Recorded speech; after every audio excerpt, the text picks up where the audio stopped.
As my mother would instruct me to say, please excuse my back. I apologize. Sade, I just told her when she walked off the stage, when she's president and they say Joe Biden's out in the waiting room, she promised me she won't say Joe who. Please, do you have seats? Okay. I once said that early on in my tenure, Gov, and I said, everybody take a seat. None of them had seats.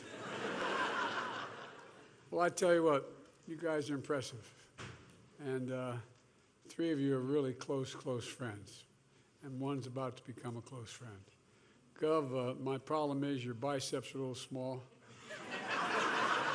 And you're not in very good shape, but maybe I'll work with you, see what we can do. No, but really and truly, thank you. And I appreciate it very much. Senator Ben Cardin is one of the great, I hate the phrase public servants, but it is true. You know, I judge my colleagues over the years based on not just their intellectual capacity and their decency, but their integrity. The men you have here have incredible integrity. And it's just amazing. Chris Van Hollen is one of the reasons why I got elected vice president. He's the guy that did my debate prep for me. And without it, I'd been in real trouble. And Steny Hoyer, he and I share the eastern shore of Delaware and the western shore of Maryland. You know that whole area in there? I keep telling him it really is part of Delaware, but he doesn't. And David, thank you for being such a great partner. You've been great as well. I really do appreciate it. Prince George Community College, thanks for welcoming us here today. As many of you know, my wife is a professor at the community college. Matter of fact, she's teaching today. She has an expression, and I mean, this is the God's truth. She said, any country that out-educates us will out-compete us. Any country that out-educates us will out-compete us. The work you do here in preparing students to compete in the economy of the future is real. It matters. This summer, I traveled to Chicago where I spoke about a fundamentally changing American economy. From an economy that for decades rewarded those who are at the very top and left everyone behind, who just on their own, basically. One that gives working people in this nation not only a fighting chance, they didn't do. You know, we had that trickle-down economy. Not a whole lot. I grew up in we weren't poor, but we had a 3-bedroom split-level house with 4 kids and a grandpop living with us. And I didn't see a whole lot trickle down on my dad's kitchen table. But, you know, everybody deserves a shot at building the lives they deserve for their families. And we've done that. For the first time in a long time, we've climbed out of our great economic crisis. It's beginning to work for working people. This nation is very rich. And who have benefited the most has been the very rich, though, not everybody. And that's not how it should be. The new economic vision has been labeled by those in the Wall Street Journal and the London Economist and some of the more conservative press as Bidenomics. Well, they didn't mean it as a compliment at first. But now they're getting it. What's Bidenomics? It's about investing in, and I feel like I'm going to try not to repeat some of what my colleagues have already said, but it's about investing in America. Investing in America and investing in Americans, American people. It's about growing the economy from the middle out and the bottom up instead of the top down. Because when the middle class does well, the poor have a ladder up, and the wealthy still do very well. I'm a capitalist. If you guys go out here and you can make $1 billion, go get it. Just pay a little more in taxes.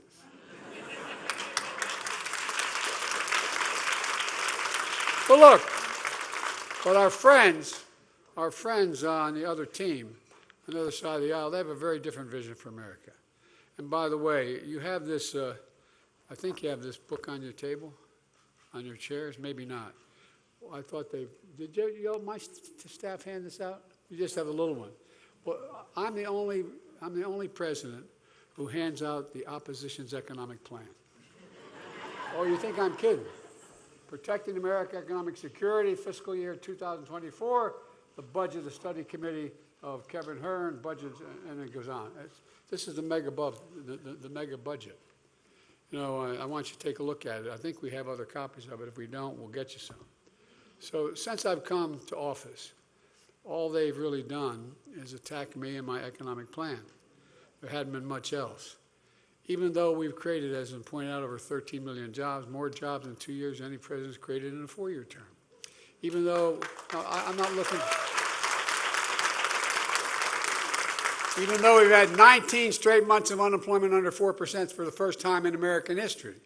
Even though we have the lowest inflation rate of any major economy in the world, with core inflation rate the last 3 months at 2.4%.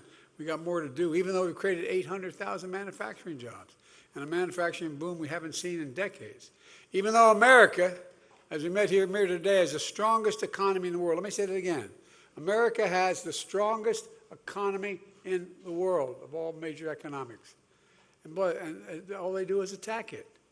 But, you know, you've noticed something. For all the time they spend attacking me and my plan, here's what they never do. They never talk about what they want to do. No, think about it. They tell you what they're against. What are they for? It's like they want to keep it a secret. I don't blame them. Well, today I'm going to talk about their plan. Look, we're going to talk about the MAGA Republic. This is not your father's Republican Party. This is a different deal, all kidding aside. We've all worked with Republicans on the other side over our careers and become good friends, honest, decent people. Disagree like hell with them, but they were in the deal. They thought the institutions mattered. They thought it mattered. Well, guess what? Our democracy is at risk because I don't think they do think it matters anymore. Because the country should know the facts.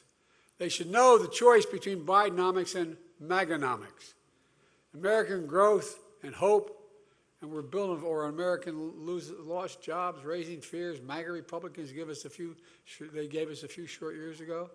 Look, their plan, MAGAnomics, is more extreme than anything America's ever seen before. Just months ago, they went further than anyone has ever gone, threatening to default on the debt that's over 220 years old. Default, unless we gave them everything they wanted. We gave them nothing they wanted. We gave them nothing when we got a deal. But up to now, Republicans have given us a failed plan, a trickle-down economics that didn't work. My guess is your story is just like mine. Not much trickle-down ended up helping y'all. Instead, there's what trickle-down economics did. It shipped jobs overseas. It's a basic thing. Find the cheapest place in the world for labor, send the jobs there, the product there, and then import the product home. Well, you know, they hollowed out the main streets of America. They did the same for the middle class. They blew up the deficit. It produced an anemic economic growth, if any growth at all. And it stripped us dignity and pride and hope out of a community, one after another. You know, when you have those communities where there's been that factory employing 250 people in a small community for years and years, and then it closes down, you don't just lose the jobs. You lose a sense of belonging. People lose hope. They lose their pride. They lose their sense of pride. And now these MAGA Republicans have taken a plan I've never worked, and you know, look, the plan they're proposing never worked, but they decided to make it much, much worse. Now Republicans in Congress are doubling down with a plan that does three things. One, it cuts taxes even more for the very wealthy and big corporations. Two, it cuts Social Security, Medicare, and Medicaid. Three, it raises costs for families, gutting investments in the middle class. Under their plan, the top 1%, 1/10 of 1% of households that make over $4 million a year are going to get another tax cut worth more than 2 times what the typical American family makes in a single year. Let me say that again. 2 times what the average family makes a year is going to be the tax cut they're proposing to give to the very wealthy. MAGA Republicans in Congress are also trying to undo the progress we made to make getting, you know, look, what I was able to do in what they call the G7 among the NATO countries and European countries, I was able to get them to all agree, and then around the world, all the democracies, agree that we were going to have a global minimum tax on corporations, meaning that you couldn't have offering a tax to build or make something in another country that's considerably lower than what the tax would be in that country where in fact, comes from. And that global minimum tax was finally agreed. It took me a better part of a year to get it done. And guess what? They want to get rid of it, let corporations go back to shifting jobs and profits overseas and avoiding paying taxes at home. And who's going to pay for that? Well, now we know because the MAGA Republican Congress has finally released the budget I just referenced. And the answer is seniors and hardworking Americans are going to pay for it. They don't talk much about, but I got the budget. I mean, literally, it's here. And it's all in black and white. And just for your convenience, I thought I left it. My staff told me they left a copy on your seats, but I guess they didn't. So here's what it does. Their budget gives $5.1 trillion in additional tax cuts skewed to the wealthy people and big corporations while cutting $700 billion from Social Security. Hear me now? $700 billion from Social Security and $1 trillion from Medicare. Let me say that again. Cut Social Security by $700 billion and Medicare by $1 trillion. They want to raise the Social Security retirement age, which means a 13% cut in benefits for seniors who retires at the age of 67. Imagine, you work your whole life. Every single paycheck you've had, you paid into that system. You thought you'd be able to retire with a little bit of dignity. Our MAGA Republican Congress also want to take Medicare away from more than 1 million Americans with disabilities. Now, if they hadn't done what they've done the last 2 years, you might not believe me. But I promise you, I gave you my word, that's what they're proposing.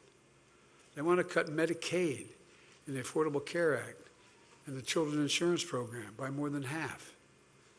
What does it mean? Under Meganomics, as I'm calling it, tens of millions of Americans could lose their insurance. Waiting lists would skyrocket for seniors who need home or community-based care because they have nowhere else to go. They can't have no family to take care of them. Children would not get adequate health care. MAGA Republicans don't think we should be investing in education, and that's not an exaggeration. Students here at Prince George's Community College should know MAGA Republicans in Congress want to slash Pell Grants. More than 6 million students who count on these grants to be able to afford to go to college would lose it. That's what they're pressing for. You saw how they took on my attempt to eliminate student debt, although we're still going to eliminate a hell of a lot of student debt.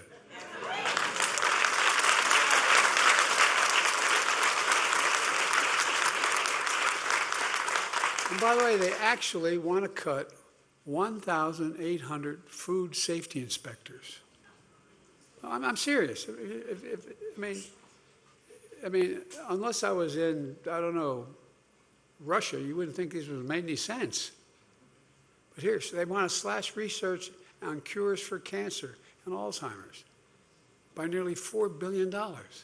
I got my team over here to go along with when President Obama allowed me to set up a whole effort to deal with cancer, allowing me to use any office, any administration facility. And we've invested billions of dollars. We're on the cusp of changing cancer. As you know, we made a commitment, cut cancer in half in 25 years and extend life to Americans suffering from cancer by significant numbers. And it's happening. But they want to cut the funding. Cut the funding. They want to cut funding that guarantees the clean air and clean water. They don't want those inspectors out there. The new Republican Meganomics would mean 82,000 children would lose access to Head Start for low-income students and affordable preschool. Not only do they not willing to support our joint effort among your delegation and me to make sure that we're in a situation where we provide for early education. You know, if you send a child to school, no matter what the background is, not to daycare, but to school, where they teach reading, writing, arithmetic at age 3, the cost is de minimis, and you increase by 56% the chance that that child, no matter what background they come from, will go through 12 years of school and on to community college if they choose, and be able to do that. 56%. Look, folks, they want to cut 226,000 teachers and staff. Could lose their jobs at Title I schools that serve the most vulnerable. And now they're turning their backs on the bipartisan budget deal. Speaker McCarthy made with me just a few months ago. after threatening to do something no one came very close to doing, shutting down and reneging on our national debt, which would have caused an international economic crisis. Well, they're back at it again, breaking their commitment, threatening more cuts and threatening to shut down the government again this month. Now, what they do talk about is claiming all these cuts are going to reduce the deficit. When it comes to reducing deficit, let's compare the records a little bit. Under my predecessor, you remember the self-professed king of debt? Well, it turned out he was. He's actually the emperor of debt. He created more debt than any other president did in 1 year. No, I'm serious. For starters, when he passed that $2 trillion tax cut, skewed to the wealthy and big corporations, they didn't pay for a penny of it. The end result was that it has ballooned the national debt by nearly 40%. Over a 200-year accumulated debt, they ballooned it by 40%. Well, I've taken a different approach with the help of your delegation. And I'm not being solicitous when I say that. You have the best delegation in the country.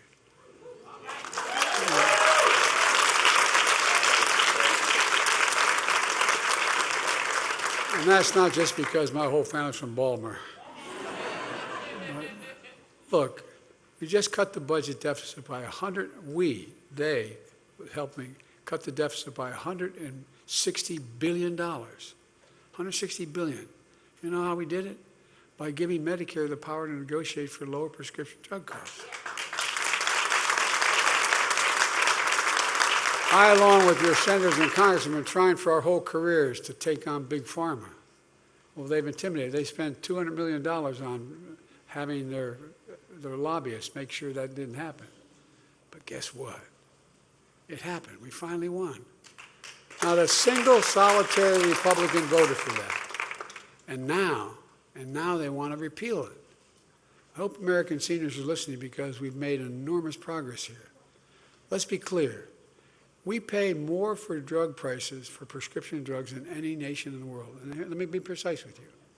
If you go in and have a prescription and you go into a drugstore here in Maryland or anywhere in the United States, and you give away the same prescription in Toronto, Canada, or London, England, or Paris, France, or Madrid, Spain, you're going to pay somewhere between 20 and 40% less in those other countries. Same exact drug, made by the same exact company. It's wrong. And guess what? We changed it, and we're not going back.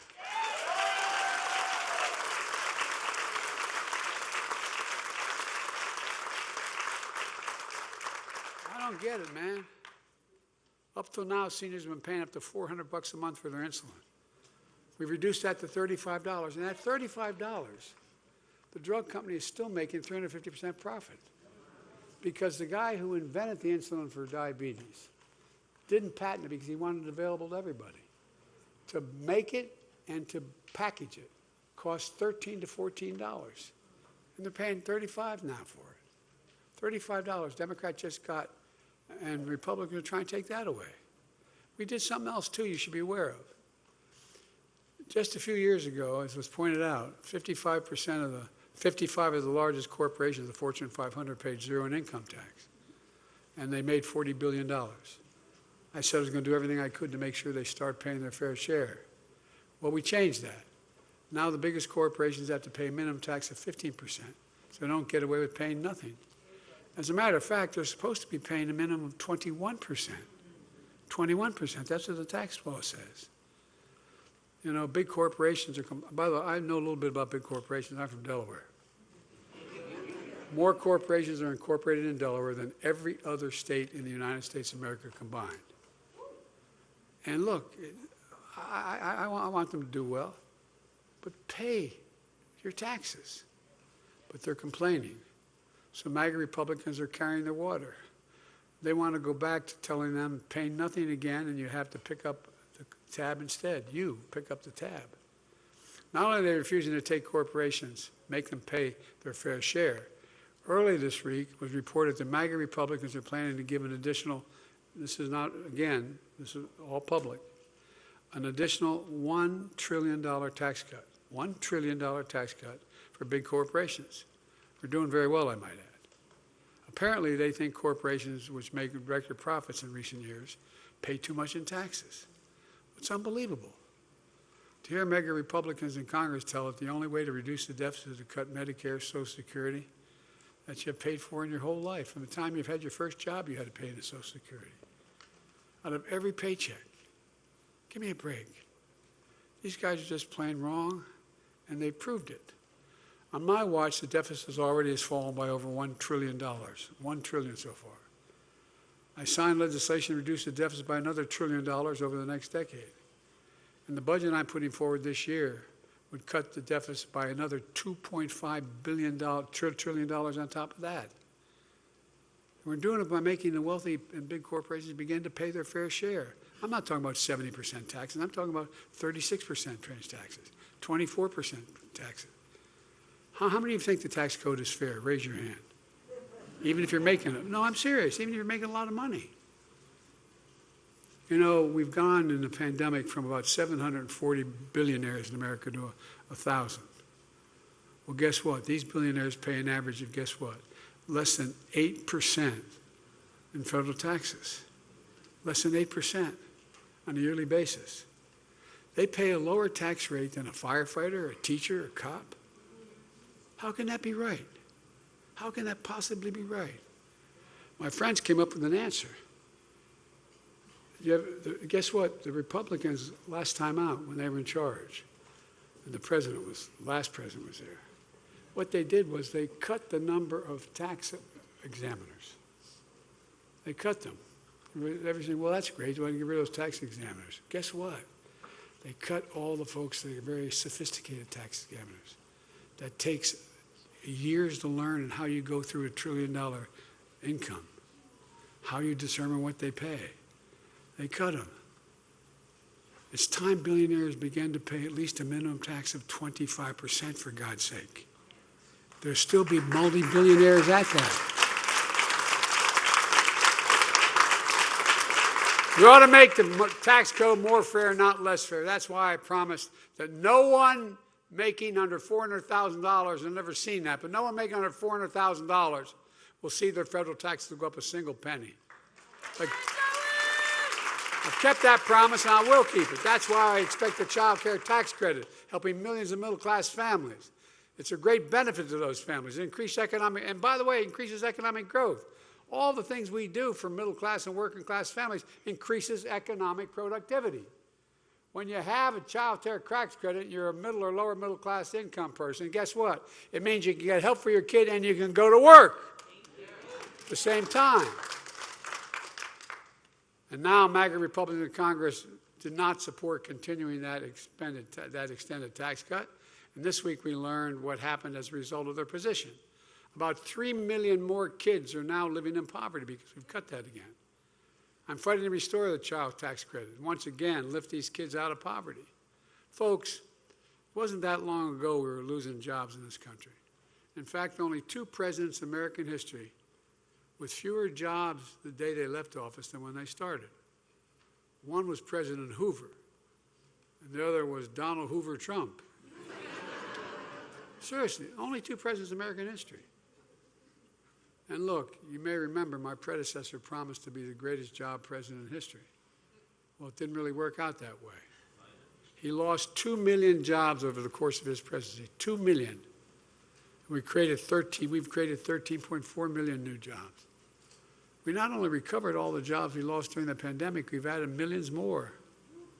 We've seen record lows in unemployment, particularly, and I've focused on this my whole career, particularly for African Americans and Hispanic workers and veterans. You know, the workers without high school diplomas, the lowest unemployment rate in 70 years for women now. You know, by the way, when I got elected, I promised I wanted an administration that looked like America. I got more women in the cabinet than any president has ever in history. And I got more women than men in the cabinet. I put more black women on the appellate court and the Supreme Court than every other president combined in American history. A higher share of working-age Americans are in the workforce now than any time in the past 20 years. And job satisfaction is higher than it's been for 36 years. And we're growing the economy. You know, my dad used to have a saying, and I give him my word this is real. I'm not making this up. He'd say it all the time. He'd say, Joey, a job's about a lot more than the paycheck. It's about your dignity. It's about respect. It's about being able to look your kid in the eye and say, honey, it's going to be okay, and mean it. That's Bidenomics. That's the objective of it. Prior administration promised to revive manufacturing. They failed. I'm not sure they even tried, to be honest with you. No, I'm serious. I'm not sure they tried. As a matter of fact, they had a theory and ship jobs overseas, cheaper labor markets, and import the product. Well, I went back, and I don't know, guys, I didn't know this, and I've been around a long time. I didn't know that Roosevelt passed in 1934 a piece of legislation that said that when the president is given money by the Congress gets money appropriated to spend for the American people, he should only hire American workers and only use American products. No president ever tried to really keep that going, but I have. And here's the deal. That's why we've grown so rapidly. If we don't have the technique, we don't have the particular skill required, you can make an exception and not spend it on an American worker. But we got to invest in America. And we're making things in America again. You know, folks, it's just amazing how much has changed. We used to have the largest economy in the world in terms of manufacturing. Under my presidency, America has surged to the front again. We're now on track to having the strongest economy in the world for decades to come. Prior administration promised to rebuild our nation's infrastructure. Remember Infrastructure Week? Every week, and then Infrastructure Month? Well, guess what? It never came. Great real estate builder, a former president, he didn't build a damn thing. You know, I mean, think about this. Can you believe we used to have the best infrastructure in the world? We had the best infrastructure, not a joke, the best infrastructure in the world, rated by all these international agencies. But guess what? We fell to rank number 13 in the world. 13 in the world, 12 countries. And better infrastructure, bridges, roads, across the board than we have. Well, when I signed the bipartisan infrastructure bill, these guys helped me get through. We're now investing in America again. Our roads, our bridges, our ports, our airports, high-speed internet, removing lead pipes from everyone so they have access to clean water. Look, folks, because you can't have the strongest economy in the world without the best infrastructure in the world. How can you do both? I mean, you can't. We're making sure we're growing the economy in a way that benefits all Americans. We awarded a record $70 billion in federal contracts to small, disadvantaged businesses, and more black small businesses are starting up than any time in American history. Now we have the fastest economic growth from the pandemic of any world economy. We have the lowest inflation rate among the major economies. And we have a lot more to do, though. And I'm going to get those gas prices down again, I promise you. Thank you. But seriously, we're living through one of the greatest job creation periods in our history. And folks, it's not an accident. It's not an accident. That literally is our economic plan in action, Bidenomics in action. Let me close with this. And there's a lot more I know we could talk about. I wish I had a chance to take all your questions, but I'm going to get in real trouble if I do that. But all kidding aside, we've faced some pretty tough times in recent years. But America didn't give up. America never gives up. I've said it 1,000 times. There's no quit in America. No quit. But you hear from our friends on the other side, the MAGA Republicans, what's wrong with America. Everything's wrong with America. They keep telling us America's failing. Well, they're wrong. They're failing. America's not failing. America's winning. And there's one reason for it. You, all you people, get up every single morning and go out to try to do the right thing. You, the American people, you're the one with a grit and determination, not me or your elected officials, you. Whatever we've set our mind to as a country, we've always accomplished. We've never failed. Not a joke. Think about it. Name me one objective America's set that they haven't been able to accomplish if we work together. Name one. And folks, that's not going to change I've long said it's never been a good bet to bet against America. It's not a good bet today. America's best days are ahead of us, not behind us. And I can tell you, I know virtually every major world leader and know most of them pretty well. Every one of them is looking to us. Every single one of them. I can honestly say I've never been more optimistic about America's future. Never, never, never. We just remember who the hell we are. We're the United States of America. And this is for real. This isn't a campaign speech. This is for real. There's nothing beyond our capacity when we work together. Nothing.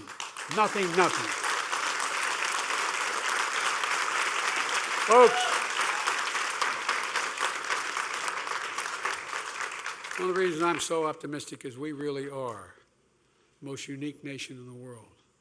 And they say, well, every nation says it. No, think about it. I mean, in real terms. I think we're the most unique nation in the whole world. Every other country is based on ethnicity, geography, religion, race, or creed. We're the only nation, and this is literal, think about it. We're the only nation based on an idea. An idea. We hold these truths to be self-evident, that all men and women are created equal, endowed with their creator with certain inalienable rights. We've never fully lived up to it. We've never walked away from it. These other guys are trying to walk away from it. I'm about to make a major speech. I made one back when I ran the last time in 2020 up at Independence Hall. Democracy is at stake, folks. Our democracy is under attack. And we got to fight for it. I taught at the University of Pennsylvania for 4 years, and I used to teach political theory. And folks, you always hear every generation has to fight for democracy. And I found myself, it's automatic. We didn't have to believe it. But we do. We do. And look, it's who we are. I had a long talk with my counterpart, who I've known for 25 years, Vladimir Putin. And he started to, he said to me, this was early on when I first got elected, and we're talking about strategic doctrine and keeping nuclear weapons out of space, et cetera, in Geneva. And he sat there, and when I was making the case, he looked at me and he said that the reason I'm reluctant to talk to you about this, you expect me to bring China along all the time. I said, oh, I don't expect you to bring China along. So you got essentially a 6,000-mile border with China. Your tundra is melting in the Arctic Circle. Methane is coming out. You got a lot of problems. And China doesn't respect you that much. And he looked at me. He kind of stood up. I said, we have Canada to our north, Mexico to our south, Atlantic and Pacific Oceans. We got the most heterogeneous nation in the history of the world. And we're together. I'm not asking you to do anything except yourself. It ended up with a very different ending, but my point is, the idea of who we are, there's nothing beyond, I promise you. Madeleine Albright was right, fellas. We are the central nation. There's not a single room I walk into, not because of Joe Biden, I mean that sincerely, because I'm President of the United States. Not a single nation I walk into, room I walk into. The rest of the world doesn't stop and say, basically, what do you think? Not a joke. We just got to remember who we are. We are the United States of America. There's nothing beyond our capacity. God bless you all. Thank you.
long as you say the right thing.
Traffic was building.